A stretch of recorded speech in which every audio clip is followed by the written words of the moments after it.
over the dark night. She reached up to the sky of stars and caught the red-hot light of the North Star.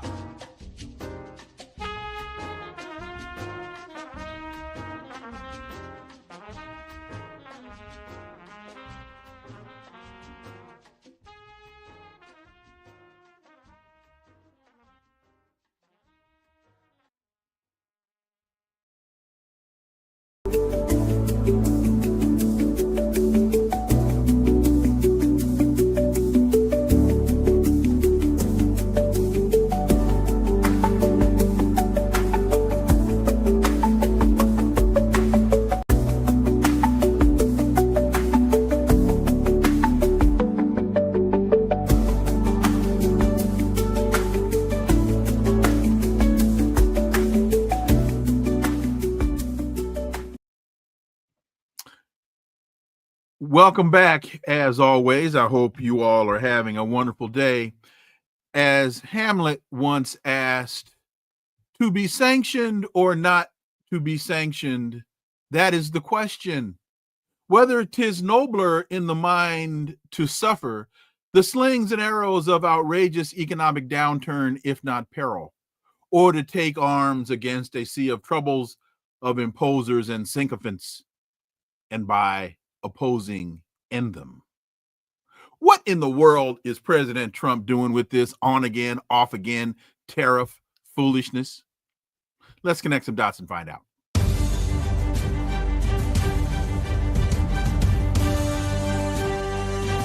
Connecting the Dots with Dr. Wilmer Leon, where the analysis of politics, culture, and history converge. Welcome to the Connecting the Dots podcast with Dr. Wilmer Leon, and I am Wilmer Leon. With each show, my guests and I provide insight and analysis into current events and the broader historical context in which most of these events take place. And I want to just quickly look at one of today's headlines before we get to my guest. And normally, I think you all would know by now, I wouldn't go down a rabbit hole such as this, but the Epstein issue. As this Epstein issue gets bandied about, remember, one of the things you don't hear discussed by the mainstream journalists about this issue, Victoria Ward in 2019 in an article in the Daily Beast reported Alexander Acosta, the former U.S. Attorney for the Southern District of Florida and later Secretary of Labor, allegedly said to the Trump transition team when asked if the Epstein issue would be a problem, Acosta was told to handle the Epstein case lightly because Epstein, quote, belonged to intelligence, end quote, and to, quote, leave it alone. Epstein was above Acosta's pay grade. And Vicky Ward, to this day, stands by her reporting. Now, if you take it one step further, and I don't have evidence to support this, but I think it is believed, it is believed by many that his girlfriend, Ghislaine Maxwell's father, Robert Maxwell, was an intelligence operative for Israeli intelligence. He was part of the Mossad. I don't have evidence to support that point, but that is something that is often discussed and believed by a lot of people. So if you believe Vicky Ward's reporting, and again, she stands by that reporting to this day, then a lot of this muddy, opaque chatter around Jeffrey Epstein starts to make a lot more sense. And lest we forget, Pam Bondi has come under fire over her comments to Fox News in February when asked directly about the Department of Justice releasing the list of Epstein's clients. She told Fox News, I've seen the interview. Quote, it's sitting on my desk for review right now, end quote.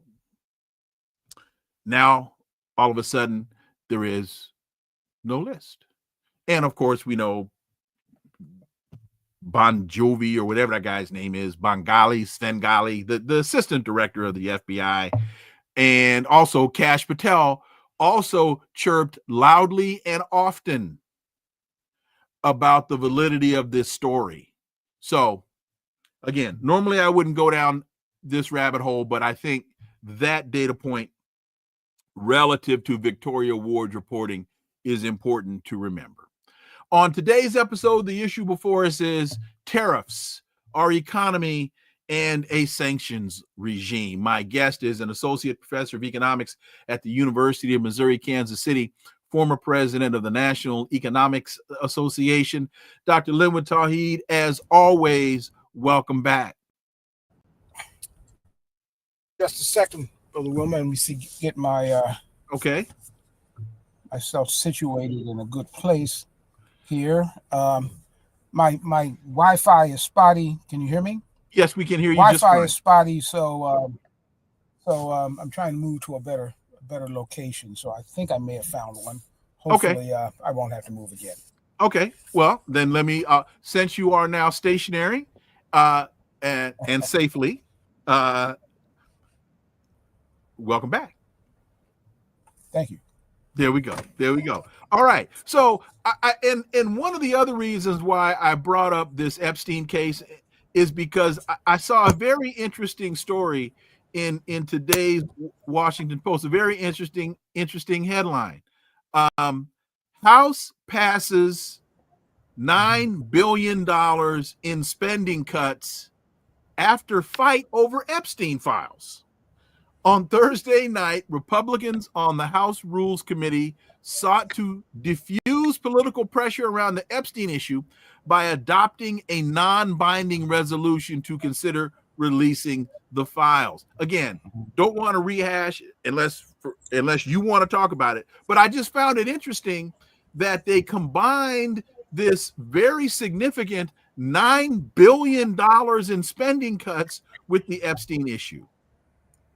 Yeah, I think the combination is they have to do something to address the Epstein issue. The Epstein issue is a serious revolt by MAGA people, some important MAGA people, to the Trump administration. I mean, look, Pam Bondi is taking the flack as the Attorney General for saying, one, there was a client list that was on her desk, and then, there's no client list. She's taking the flack for saying there's no client list. But I guarantee you, she is not doing this without the permission of Donald Trump. So Donald Trump is in fact hiding the client list. The MAGA crowd understand this. They know this, and they're extremely disappointed because he had promised to release this list and to get to the bottom of the Epstein case, pointing the finger at various Democrats, including Barack Obama, as being at the center of this. We know that there was a long relationship between Bill Clinton and Jeffrey Epstein. Yes, we know there's a relationship between Trump and Epstein, but Trump says, he dropped that relationship when he found out that Epstein was a criminal. Bill Clinton hasn't said that.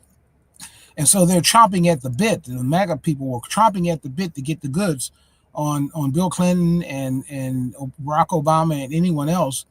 And Trump has greatly disappointed them by making it obvious that there are things in this list that he does not want to release, including probably his connections to Jeffrey Epstein.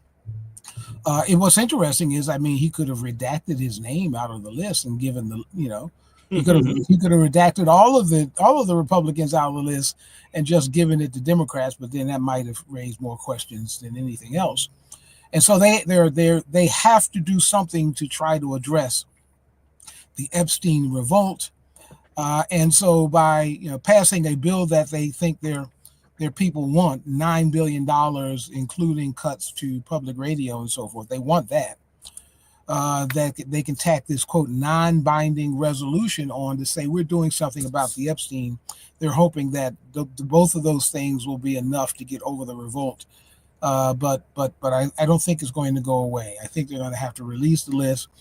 They'll take Trump's name out, but I don't think it's going away unless they release a list that's going to be very damaging to many politicians, both Republicans and Democrats. Let me push back a bit and take issue with reference to the list, because this would be a list. This is a book. They don't have a list. They have a book. Yes. They have a book. And, on the surface, to some, this is a distraction. And it is a distraction. I don't, but the fact that it's a distraction doesn't mean that it isn't important. Especially to me, when you find out, and I believe Acosta, I believe the reporting by Victoria, by Vicky, now I just drew a blank on her last name. I believe that reporting. I believed it when Vicky Ward. I believed it when she first reported it, and she stands by that reporting. So the reason why I say yes, it's a distraction, but it's important, is because when you understand that Jeffrey Epstein was intelligence, then that means this was what they call a honeypot scam. They were using young women and trafficking in young women, bringing in important people from all around the world, playing on their most base proclivities so that they could entrap them or trap them into leveraging the video and the audio and the list against them later. That is why, and again, I don't have evidence to say that Robert Maxwell was Mossad, but a hell of a lot of people believe Robert Maxwell was Mossad. So if her dad was a spy and she's dating a spy, folks, the greater implications to this are what matters. Yeah, and an important MAGA leader out there is Tucker Carlson, who has said it up front that Jeffrey Epstein was working for Mossad, and that means that, exactly as you said it, there's blackmailable persons who are supposedly representing the U.S. government, who are in fact representing a foreign interest. Tucker Carlson asked, why isn't AIPAC required to register as a foreign agent?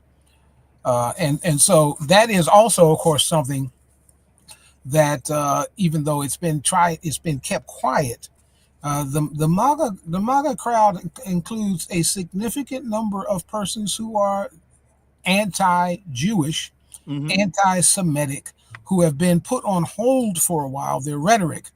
But now that rhetoric is coming up, and it's coming up everywhere. And it won't be denied that the idea that there is a Israeli, through Mossad, control of this U.S. government is coming to light. And in fact, Tucker Carlson had an interview with was it Ted Cruz? Yes. And asked him, why are you working for the Israeli government instead of the U.S. government?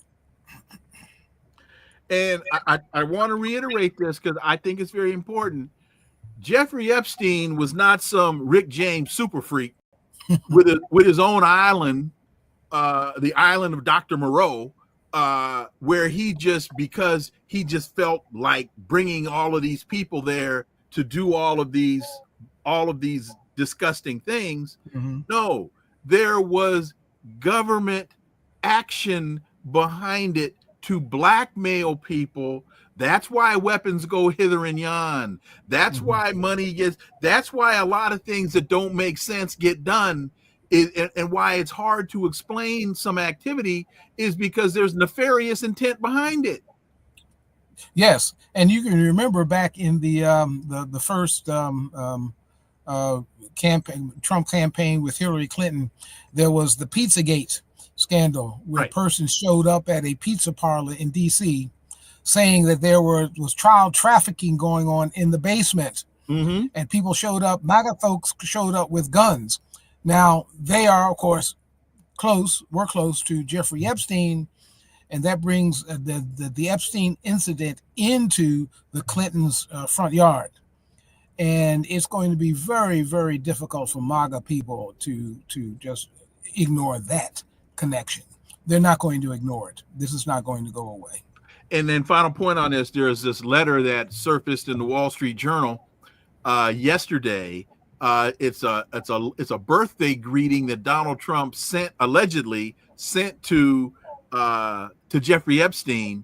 And if this letter is proven to be what as advertised or as reported, it pokes another hole in Donald Trump's story about, oh, this wasn't my guy, blah, blah, blah, blah, blah. So stay tuned. More, I'm sure, will be coming forward. Maverick Trucks LLC, thank you very much. Welcome. This is the first time I've seen you on board.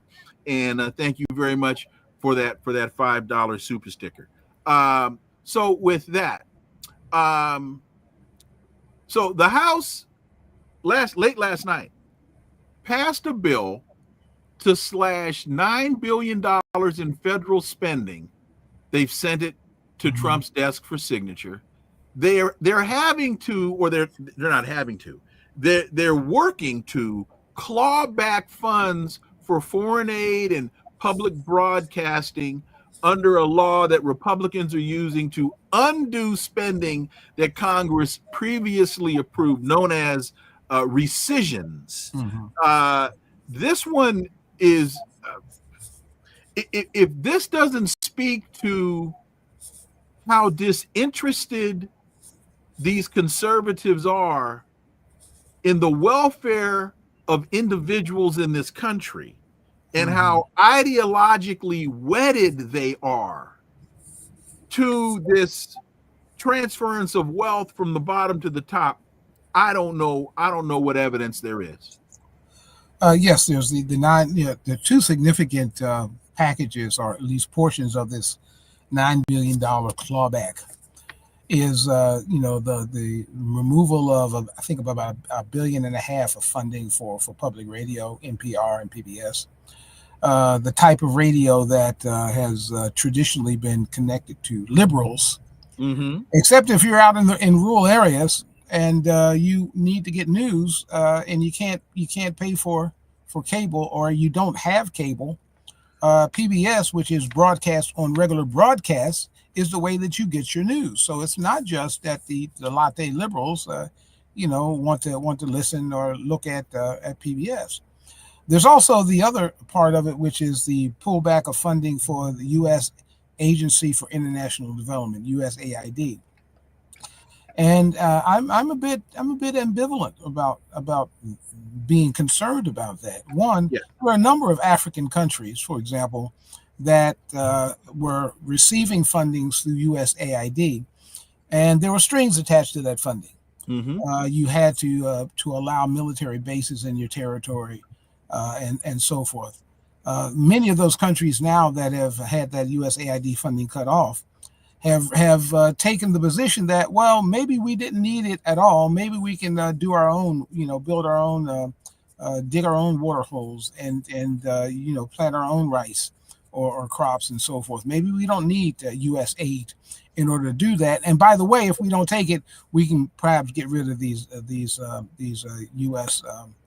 Agents who are in our territory. So many African countries are looking at this as an opportunity to become more independent, and I view it that way. So I'm not so concerned about the lack of USAID funding.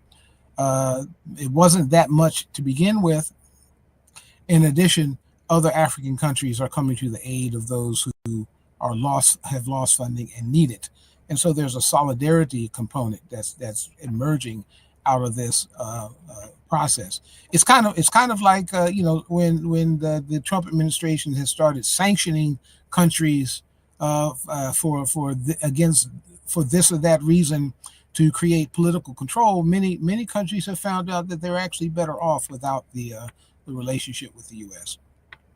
And Raven Allen, the dis factor, says, going back to Epstein quickly, Donald Trump was being utilized by Christian nationalism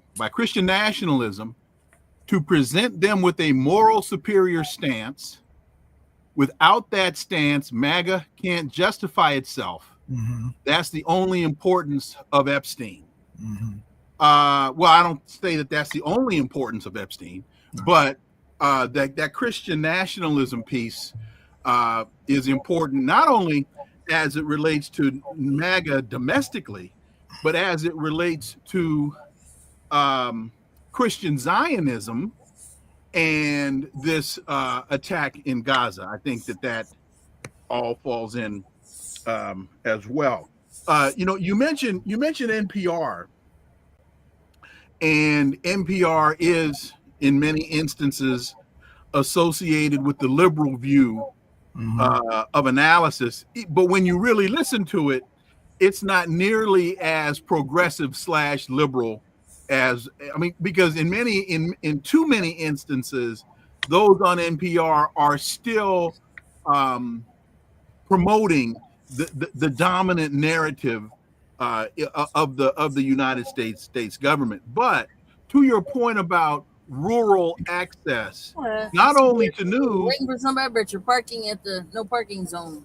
But to flood information as well. I'll move. Mm-hmm.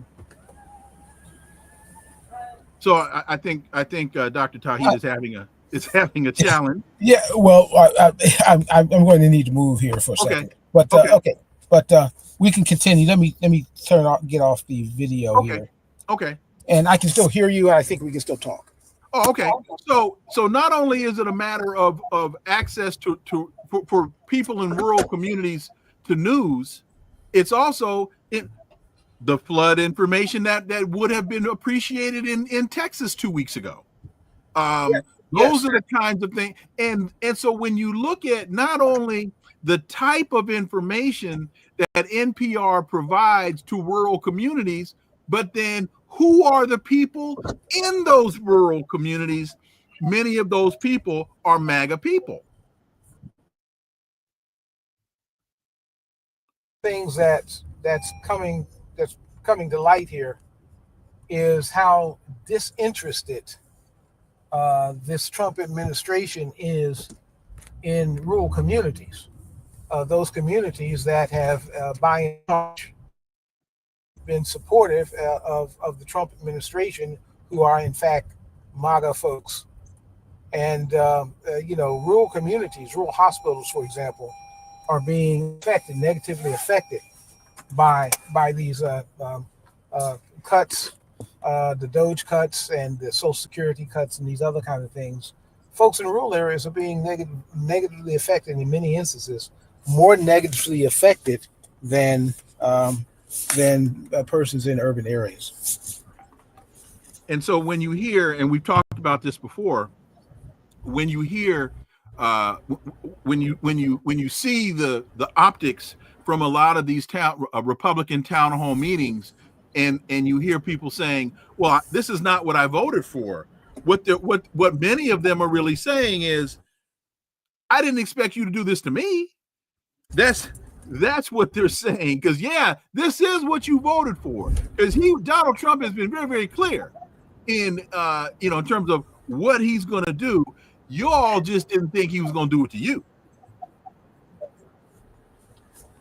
Well, yes, somehow they thought that there would be some kind of carve out for persons who voted for Trump in these processes, without an understanding that these folks are tied to the wealthy. They could care about the poor, black or white or Hispanic. Their issue is to get as much as possible for the wealthy out of this process, and to give essentially nothing to anyone else. And so it's predicted that approval of these cuts is likely to launch more clashes between the president and Congress, because you've got folks in the administration are saying that they intend, beyond this $9 billion, they intend to use future cuts to reshape the size of the federal government. And so this is really, in terms of Steve Bannon telling us that the objective of the Trump administration is to the deconstruction of the administrative state. They're using the budget as a meat cleaver to accomplish this end. Yes, and one of the things I think, at least in my analysis, the budget that has been presented by the Trump administration is described as a partial budget. Right. That is, administrations every year present a budget to Congress, to the House. The House goes through the budget and makes changes, then sends that budget on to the Senate, and they reconcile it. They agree with it, and if the administration, the president administration agrees with the changes, then the budget gets signed. But it's a full budget. It's a budget. It's supposed to be a budget containing pretty much every dollar authorized to be spent by the government.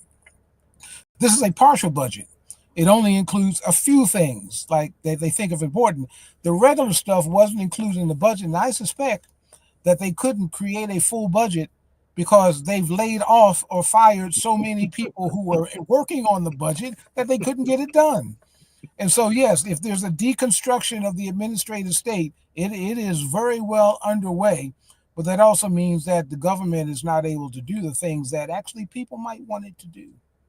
And there was a piece that I sent you, White House aide on skipping full budget, quote, "It wasn't in our interest." Russell Vought, director of the White House Budget Office, defended the administration's decision not to release a full federal budget. White House Office of Management and Budget, Russell Vought, said yesterday, it wasn't in our interest to release a full federal budget proposal, explaining a decision that defied decades of bipartisan tradition and that some experts say broke the law. So there are a couple of angles here. When he says it wasn't in our interest, well, no. Clarity when it comes to budget cuts and decimating the lives of American citizens, putting that on full display, having full open kimono, probably isn't in your best interest. Dr. Yes, yeah, and I do wonder in that certain. First of all, the idea that it wasn't in their interest to control every single dollar being spent by this administration just is nonsense. They want control of every half dollar being spent. Mm-hmm. So they would have, if it was it's in their interest to have put together a full minute budget with ability to do line item veto of anything that comes back from Congress that they didn't like. But they didn't put out a full budget. Again, I think because they don't have the manpower to do it. But also, not putting out a full budget also means that they can claim that, well, it wasn't in the budget, so we just get to do whatever we want to do with that money. Because it's not like, I don't know the size of this budget, but it wasn't like if the budget is only 1/10 of federal spending, that the government is only going to spend 1/10 of the money available. They're going to spend all of the money. They're just not going to tell anyone where they're spending it, and that would be against the law. The executive branch cannot spend money that's not authorized by Congress, at least legally. I'm glad that you said that, because my next point was going to be there are two levels or two areas of obfuscation here. One is what's being cut. Mm-hmm. They don't want you to see in black and white, in black ink on white paper. They don't want you to see the rural hospitals that are going to get cut, the urban center, all of those programs. But at the same time, they don't want you to see how much money is being shifted to the Department of Defense. They don't want you to know all these F-35s, the flying piano, as they call it, and all of the missile programs and all of these other boondoggles that are going over to the military industrial complex. So you may not be able, here's the thing. So I guess it comes down to this. Your emergency room has probably just been closed. So if you're sick, go over to the Pentagon.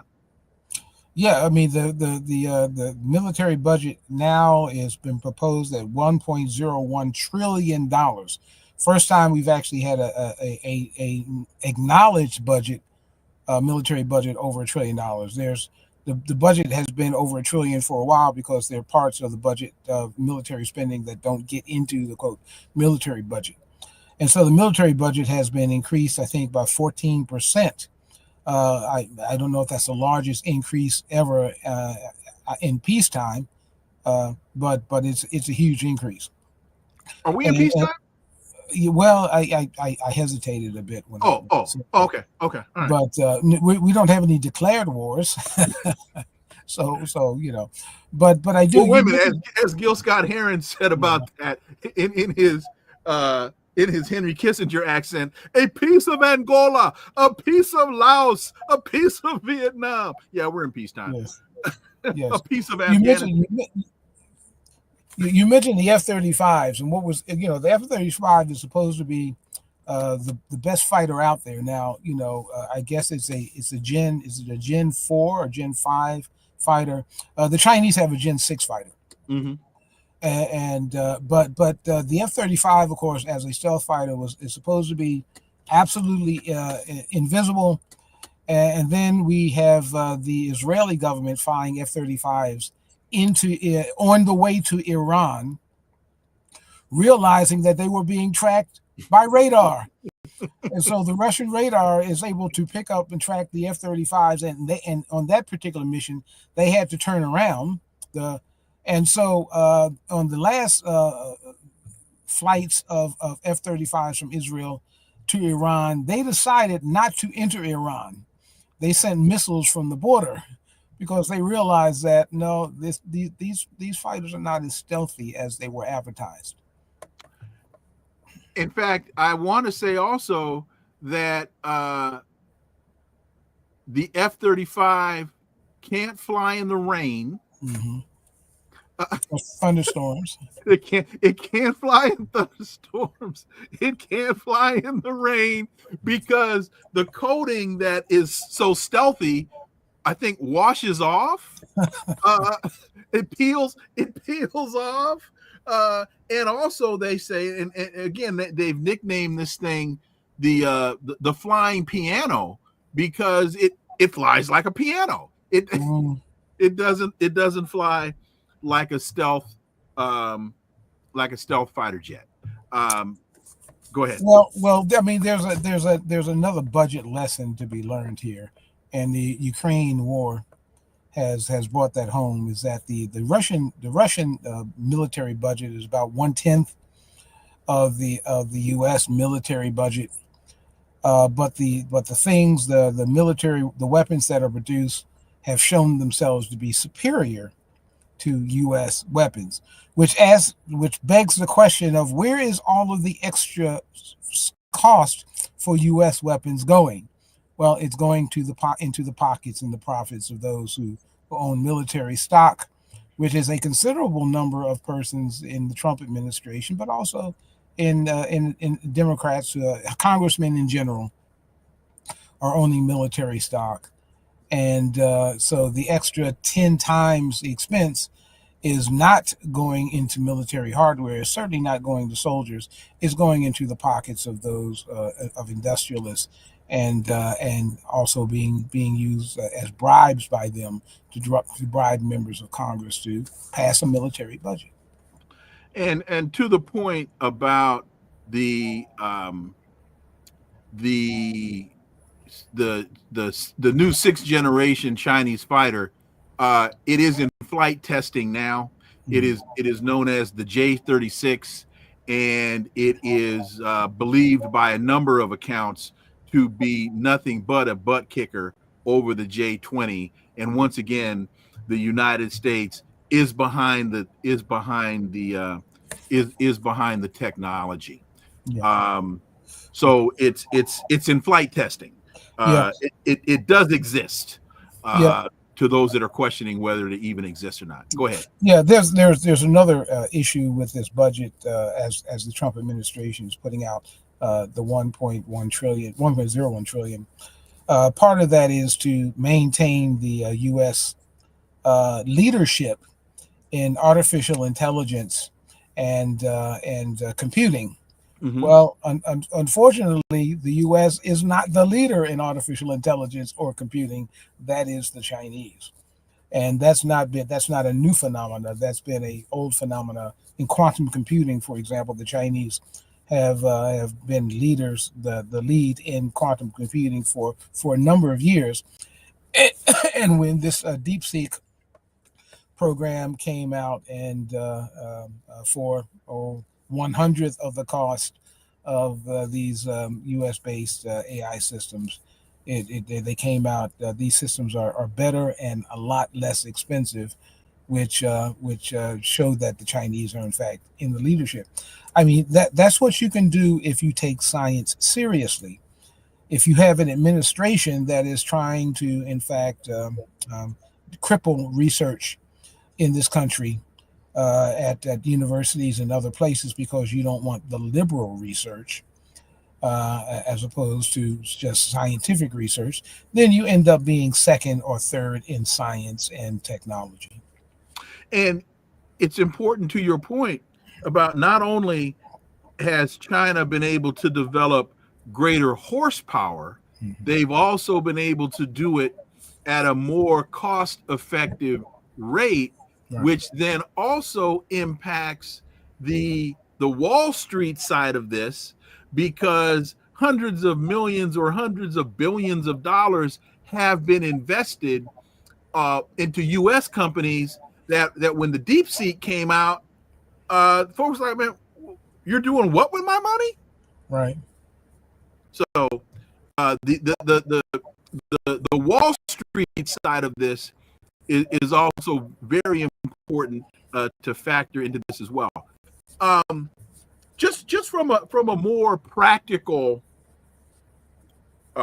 analysis, as an economist, from the cost of butter, the availability of eggs, and what do you see to not on the Wall Street but on the Main Street, the practical applications of what the Trump administration, from a budgetary perspective, is doing to this economy? No, not the economy, is doing to Joe average American. Well, what the Trump administration has been focusing on, certainly for the last couple of months, is the use of tariffs, or what they're calling tariffs.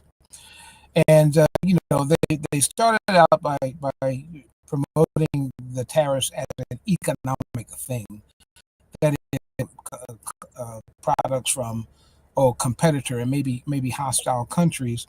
But the end result is that the manufacturing that we now have offshore will come back to the U.S. Those manufacturing jobs are going to come back. If you put high tariffs on Chinese T-shirts, then we'll make T-shirts here. But of course that hasn't happened. Not only for T-shirts, but also for high tech medical and other kinds of equipment. That's not coming back here. One reason it has to do with the Chinese and other places like that being lower cost countries in terms of labor, as opposed to the U.S. being a high cost country in terms of labor. Another has to do with the lack of, I guess, institutional knowledge in terms of how to manufacture things. Manufacturing has been gone on a decline in this country since the 1950s, certainly since the 1960s, when offshoring began to occur on a big basis to China and Mexico and other places to make things anymore. Those jobs haven't come back. And so the tariff regime has turned into a geopolitical regime where the Trump administration is simply trying to impose tariffs on countries if they don't like their politics. So, for example, a 100%, I think it's a 50%, maybe 100% threat on a tariff against Brazil. 100. On coffee and whatnot. Against Brazil, because they have a prosecution going against the economically, because the U.S. actually has a trade deficit with Brazil. That is, we sell more stuff to Brazil than they sell us. So we actually have a positive trade relationship with Brazil. So you don't put tariffs against countries that you sell more stuff to.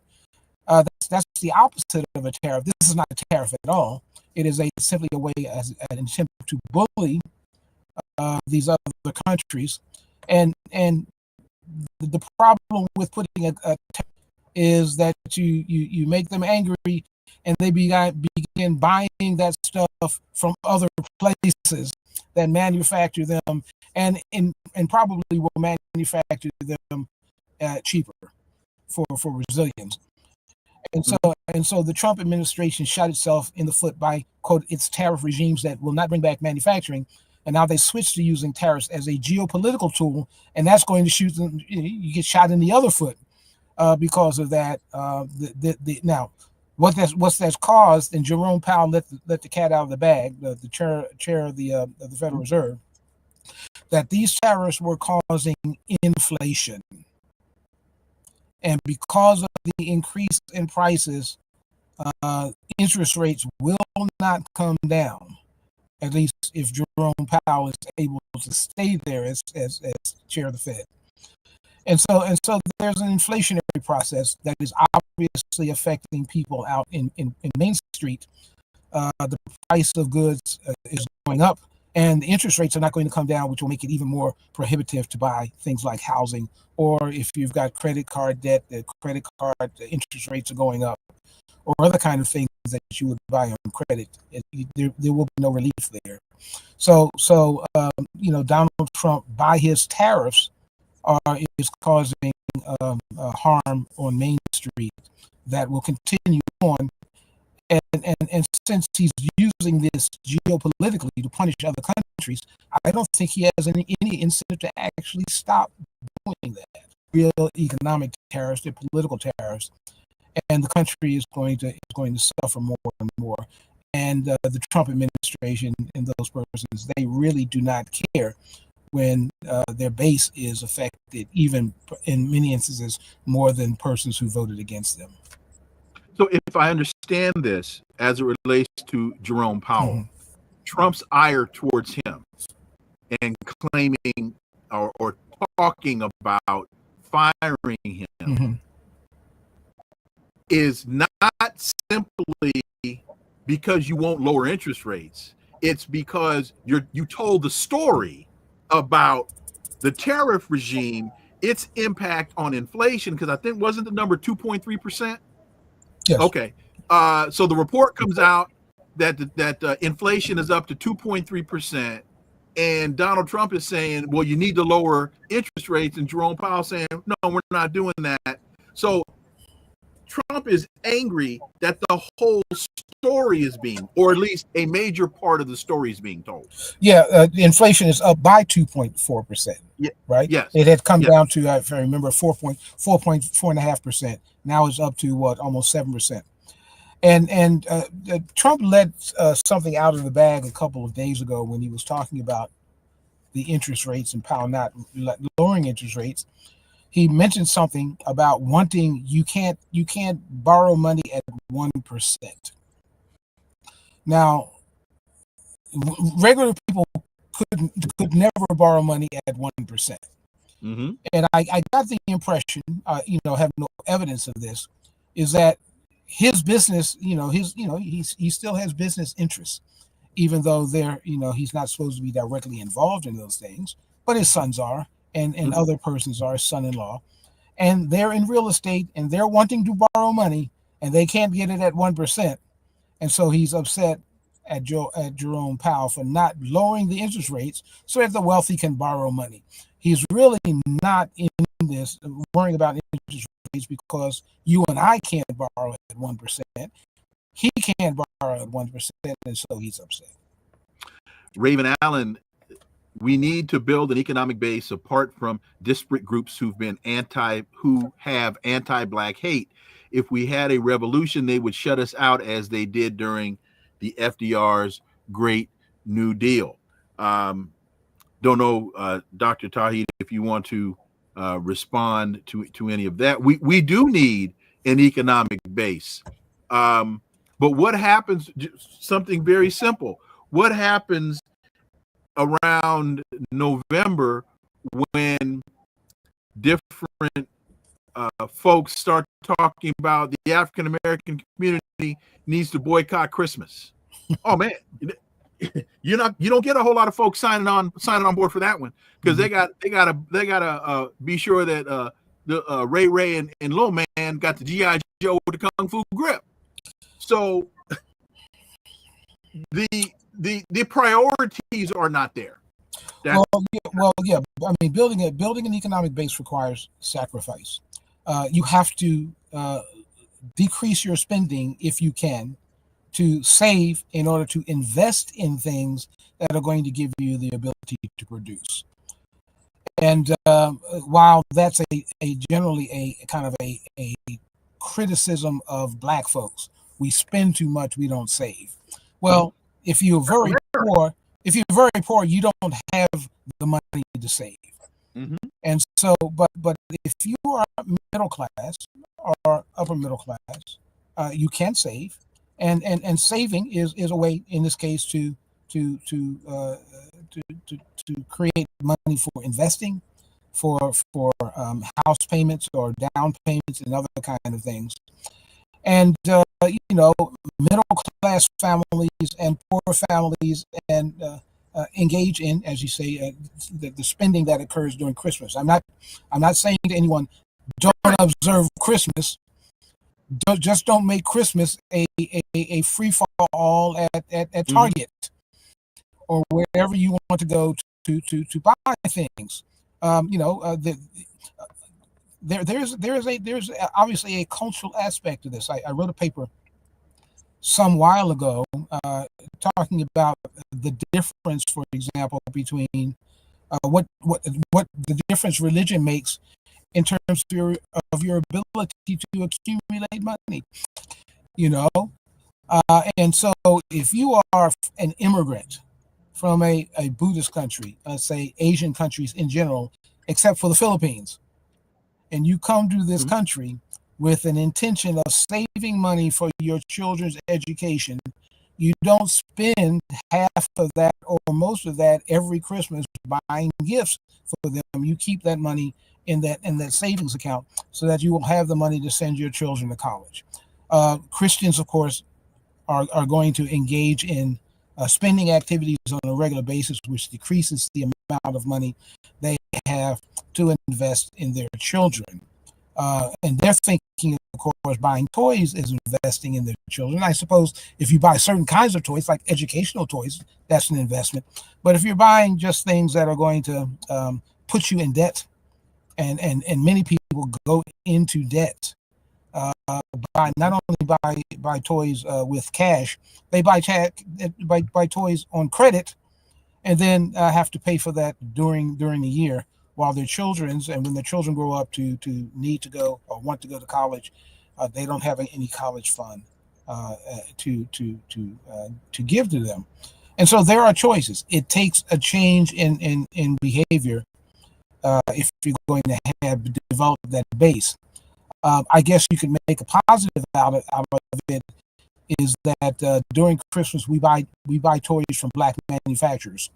At least that will keep your son and daughter working, because they'll probably have to work for that manufacturer. But we don't do that. We buy these toys and other things from companies that are not connected to our community. So we have a lot of adjustments that we have to make if we're going to actually build that Black economy, which I am all in favor of, and in fact have written on. And just quickly, it's not only a matter of African Americans and poor people in lack of saving, Americans across the board. Hence, I've said for a very long time that this product, the reverse mortgage, was created in response to the reality that people were starting to live past their money. And that, but that part of the reverse mortgage dynamic doesn't get discussed. When that thing first came on television, I know it's been around for a while, but when it first came on television, I was saying, wait a minute, where did this come from? But more importantly, why did they create it? And so that to me is just an example of how many Americans are not saving to the degree that they need to, and the way that this Trumpian economy is impacting people is going to exacerbate that reality. Yeah, I mean the stress that's been placed on older folks as they have outlived their income, first manifested itself in completely illegal activities of folks coming to promise that they'll buy your house, having the elderly person transfer their mortgage to this person, their title to this person, but not coming up with the funds. In other words, it was a mortgage scam process. Now that led to an opportunity to someone to say, well, let's actually do this. Let's actually get the title and pay pennies on the dollar for it. So it's not illegal because you are actually in an agreement paying the elderly for their homes, but they're not going to get what the houses are worth. Unfortunately, they need their money right now. And so, yes, there's been a long-standing situation where the elderly have outlived their money. They're living longer, but they don't have enough money in savings or in retirement to continue on. And a significant portion of African Americans live on Social Security only, which has not been enough to have any kind of decent living for decades and decades. The number I saw was around 33% of retired African Americans live solely on Social Security, to your point. And I want to, because I also looked up what was the average Social Security payout per month. It was about $1,700. $1,700, $1,400 to $1,700. It's been increasing a little bit because of inflation. Okay, but it's not enough if you have a house and you have to pay a mortgage and you're only getting Social Security. Well, now you have to sell that house just to reduce your expenses because you can't live. This is a general phenomenon. That's $16,800 a year. Yeah. That's no money. It's not enough to live on. I mean, there's a general trend in this economy that's been going on for at least since the 1950s. There used to be a time, believe it or not, when you could have a one earner in the house. You had one earner. That earner could bring enough income in to take care of a family of four, to have a mortgage. If they were very frugal, they could actually have a vacation home on one income. It's been a long time since one income could help you live a middle class life. That's not by accident. That is the process of increasing productivity of workers, but getting less and less payment in return for that work. And so, yes, it's the two earner family is typical, and now we're getting into the 3 and 4 income family, as children have to go to work early in order to support their families. Dr. Linwood Tauheed, as always, my brother, thank you. You go through incredible lengths to to support this program. Always my and we greatly appreciate it. Yes, sir. Thank you. All right. Enjoy the weekend. Thank you. All right, folks. Dr. Wilmer Leon here, and thank you all so much for joining me today. Thank you for listening to the Connecting the Dots podcast. Stay tuned. New episodes next week, and I'm drawing a blank on who we have Monday, but trust me, as the Moon Man would say, it's going to be a big one. Please follow and subscribe, leave a review, share the show, follow us on social media. All the links are below in the show description. Remember that this is where the analysis of politics, culture, and history converge. Talk without analysis is just chatter, and we don't chatter here on Connecting the Dots. Why? Because it's rhetoric free. See y'all next week. Until then, have a blessed weekend. Peace. I'm out.